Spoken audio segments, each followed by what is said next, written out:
Tahukah anda Google Translate sebenarnya boleh bantu anda buat duit walaupun langsung tak fasih dalam bahasa lain? Dalam video ni saya akan terangkan kepada anda bagaimana jana income sampingan hanya dengan menggunakan Google Translate. Ramai orang di luar sana dah berjaya dan saya nampak hasilnya memang menarik.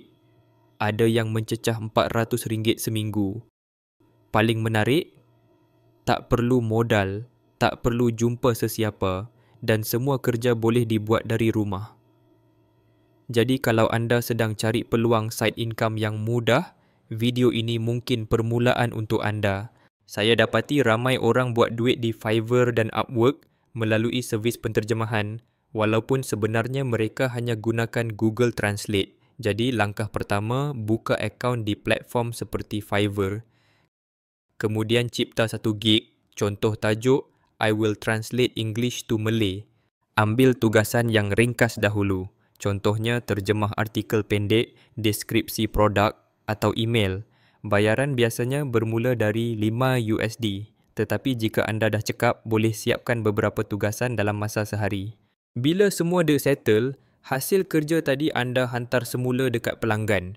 Double check sebelum hantar kerja anda ke pelanggan. Sebab review dari pelanggan penting untuk boost rating. Lagi tinggi rating, lagi tinggi peluang untuk orang gunakan servis anda. Ramai freelance buat side income dengan cara ni. Selain tak ganggu kerja hakiki, ada yang dapat jana income tambahan sekitar RM500 ke RM1,000. Untuk naik lebih cepat, sediakan contoh kerja sampel dalam gig anda. Ini akan bantu bina kepercayaan pelanggan atau tawarkan harga yang sangat rendah kepada pelanggan pertama. So dengan cara ni anda cukup untuk kumpul 2-3 review awal. Kalau anda seorang yang rajin, ada masa terluang dan ingin bermula tanpa modal, ini antara pilihan yang mudah.